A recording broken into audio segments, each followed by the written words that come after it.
First of all, I love the vessel. I love a pot form. I just love it. And I think I love it because of the way it moves, the way the shape moves in space. You know, I began to do hand building after being on the wheel for 5 or 6 years. And I got a little bored and frustrated with the wheel. And very slowly I began to do hand building.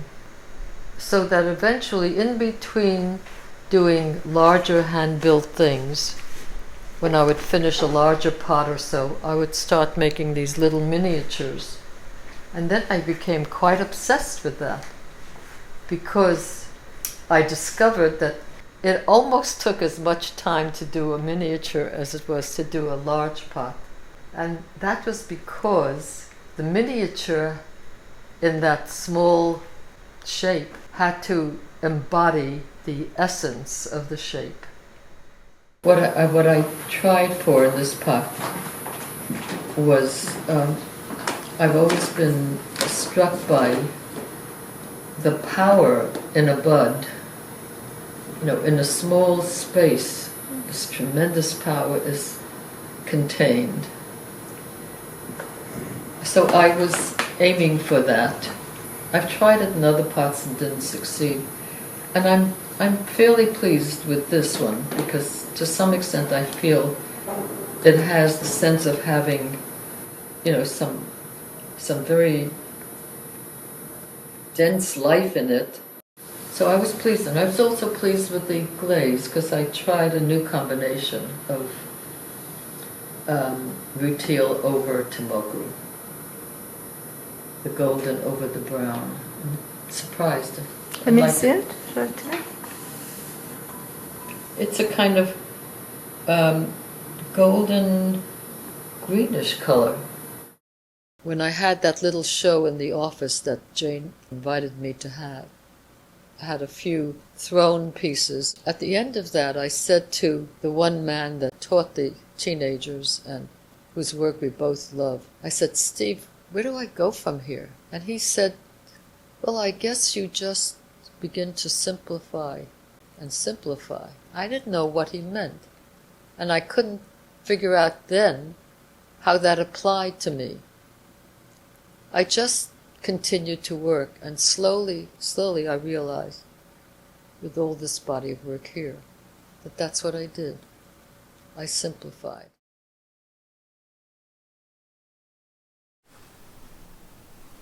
I was born in 1921 on the Lower East Side on 355 Stanton Street.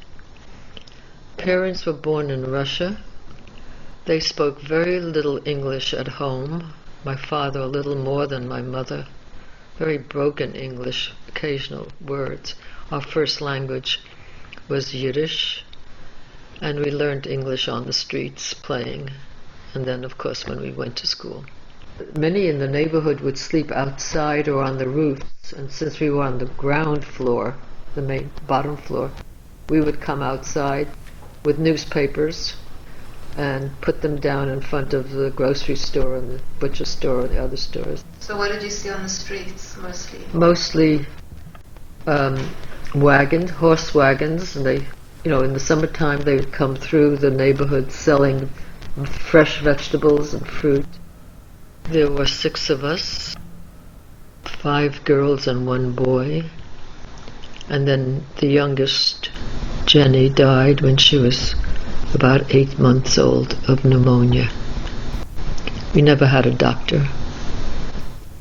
In my earliest years, we had 2 tiny bedrooms and a small kitchen. The toilet was in the hall for quite a long time. The toilet was like a dark, dank closet, and you shared it with someone else who was on the same floor with you. It used to scare me. And we slept 5 in a bed. My brother in his earliest years slept with my father, and the rest of us slept in one bed, like sardines, head to toe. And I had the edge of the bed close to the wall. I remember that was sort of facing the wall was my haven, my little privacy. There was no place to play in the house. I mean, it was either a kitchen or the bed. We had no, quote, living room or sofa, any of that stuff. As a matter of fact, the first time the settlement house took us on a trip to Radio City, I was in total awe. The lobbies, they had carpets on the floor and chairs, upholstered chairs and sofas. I wished I could live there. It was incredible. I was taken by my oldest sister, Fanny, to the settlement house. I think I was about 6, so she was 12. The settlement was the University Settlement House, and it was on Eldridge and Rivington Street, and that was maybe a block and a half from where I lived.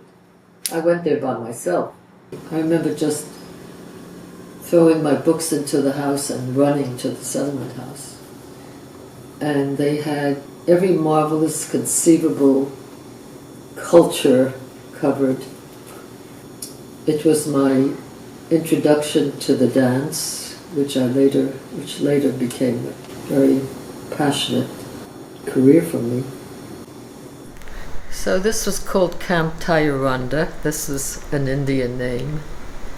And I think as I told you, I think I went the first time when I was 6 or 7 with my oldest sister, who probably went to camp with me. She was 6 years older. She was the one that had brought me originally to the settlement house.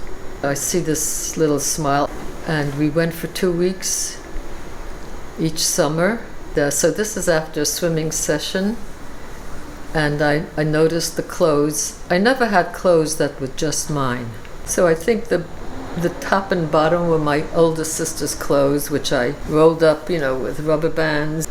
It didn't matter. I was happy. I was totally happy there. All of the activities I loved. Folk dancing, art, hiking, wildflowers, collecting and making albums and books. I won a prize for one of mine. Pressed flowers and identifying them in all their... I just loved it all. Everything that I did, the music, the pottery, the dance, that was very powerful in my life. Yeah. I started here. Everything, all of my interests, I started here.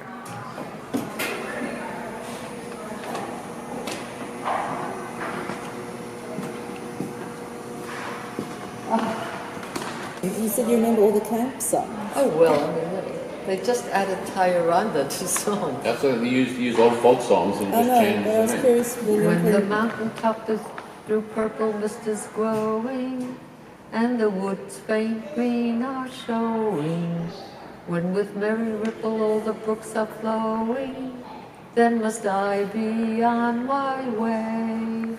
Tayaranda, Tayaranda, all the world is calling to me so. Tayaranda, Tayaranda, Tayaranda, I must go. Are you taping this? This was an evening entertainment for the trustees of the settlement house, and my memory is that there was a kind of open horseshoe, kind of like this. In the wintertime we wore long underwear, changed once a week. And I was supposed to be dancing in this little short costume. Suddenly it occurred to me, what am I going to do with this long underwear? I was on my way here. It was nighttime.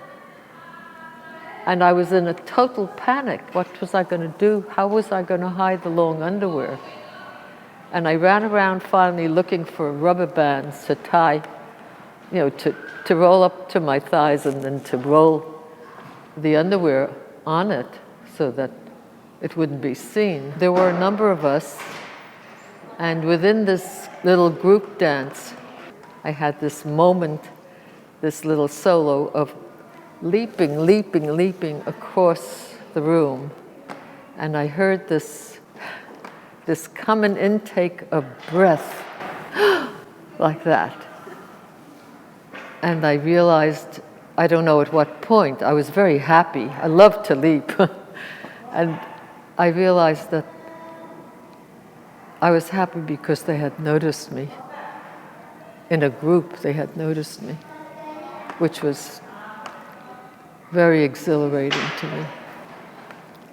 And then afterwards, I put together that Miss Lillian Peck had chosen me, she was the trustee, to give a $10 check to.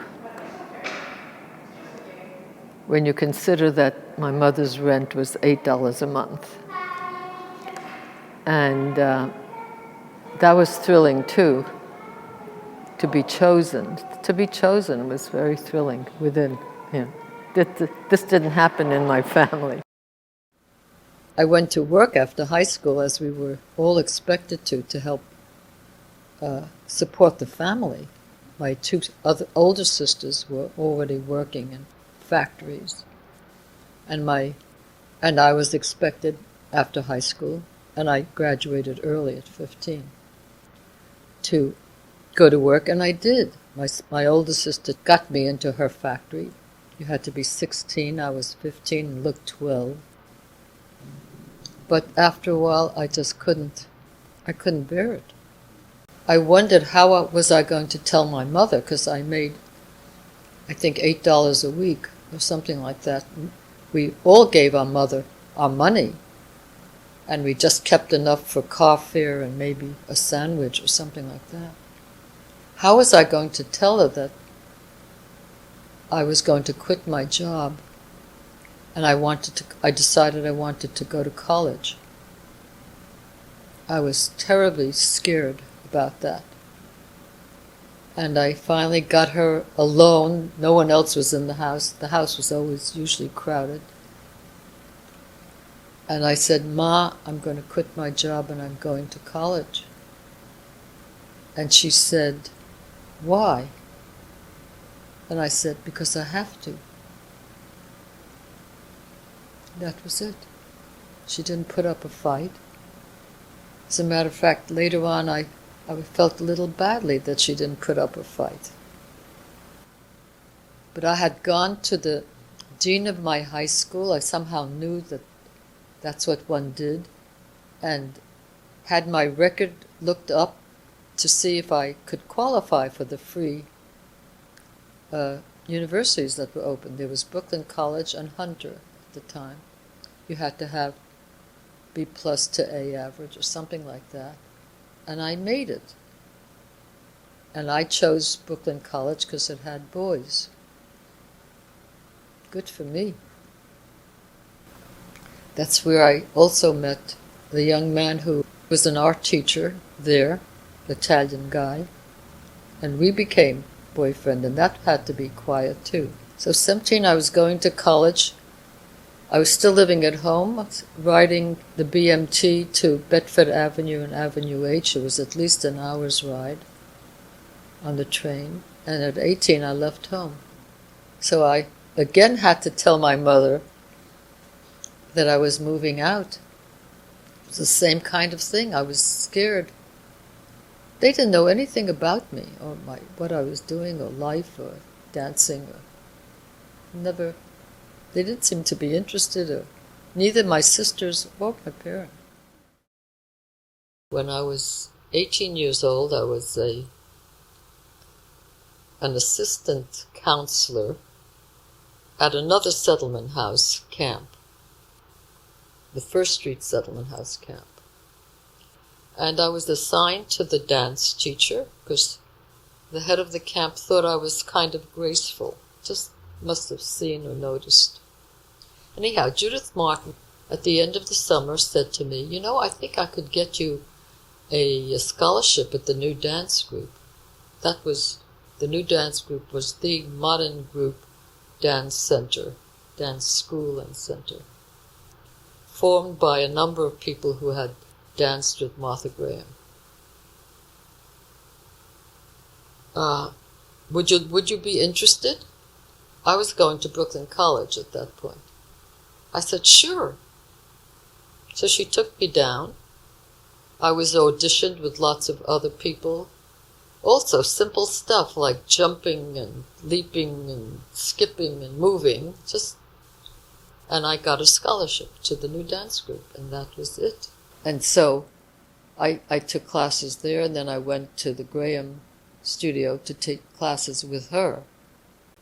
She herself was severe, very knowledgeable. She read philosophy, she read poetry, she knew about the Southwest and the American Indian myths, and her imagery was from a vast field that she drew upon.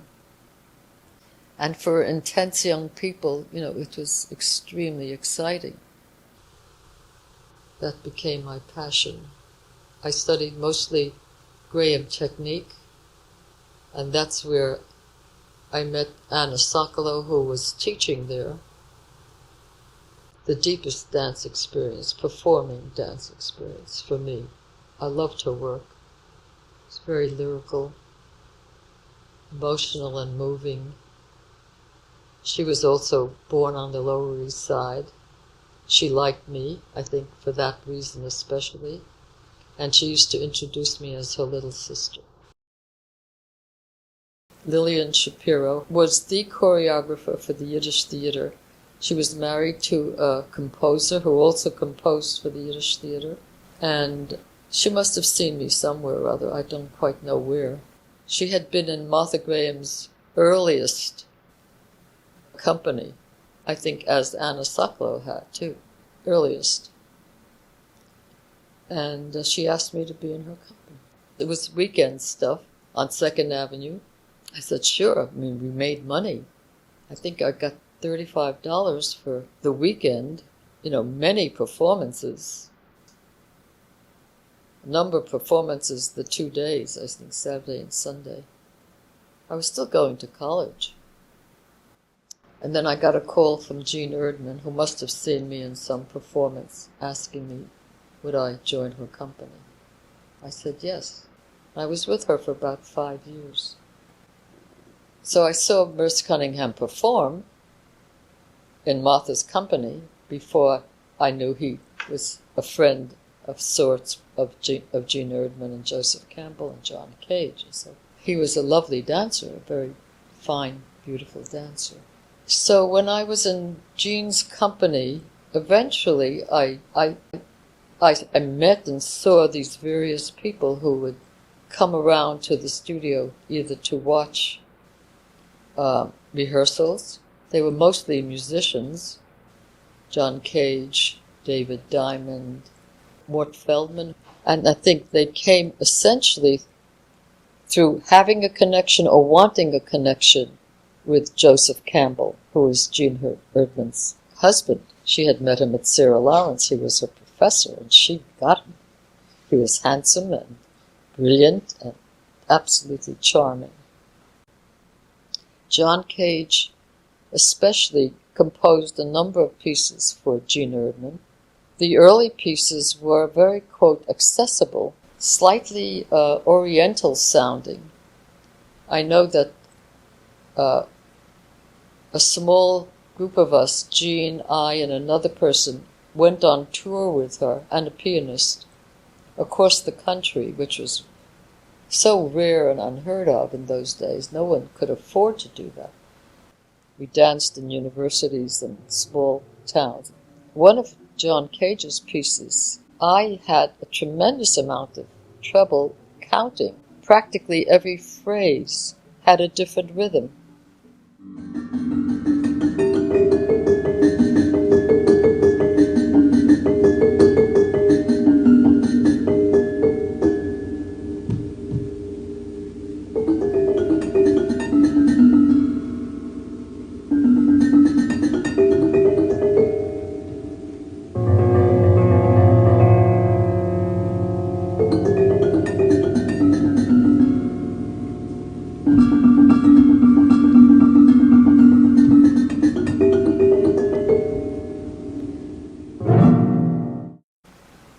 And then he began plucking the strings opening up the piano, plucking the strings, maybe taking some out. Then he began with his music, pouring water in and out, sounds and so forth. And we were Jean expected all of us in her company to go to all of these little concerts that were arising in the neighborhood. And we were very dutiful, and we did. But just not only total atonality, it was way beyond that. So at some point, Jean invited Merce, before he had his company, to be part of one of her big mythology pieces, very ornate. We had all kinds of headdresses on our heads, and it was a problem as to whether they were going to stay on and so forth. A lot of tension. And I had a kind of little solo with him. Picked me up, carried him around, threw me around, or whatever. And then I remember being backstage at some point, and he was chatting, and he said something about when he has his company, it will never be about emotion or feeling. And I was horrified to hear that. And indeed, that's what happened. And not only that, but that the music, which John mostly composed for, would never have any connection to the dance movement. I think I formed my idea or an ideal of what an artist's life was from Ben Zion. I guess I formed a very, you might call it a limited picture of what a true artist was. That was a person whose life was totally devoted to their work, who could not live practically without doing what they needed to do, and whose opinions and principles permeated every part of their life. That's pretty high stuff. And I was not that person. I had children. I had other interests. I was not driven like that. I was very intense, I must say, with everything, all the three major things that I did. Always extremely intense and very serious. For me, it's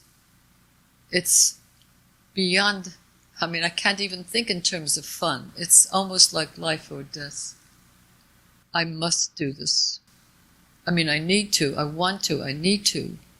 It means so much to my inner life. There are times when I'm obsessed with certain phrases. I wake up with musical phrases that I've heard at concerts. And the latest one I discovered was a Schumann little phrase. And I asked myself this question. He was not one of my favorites, by the way, but for having composed these few notes in succession, he's on the top.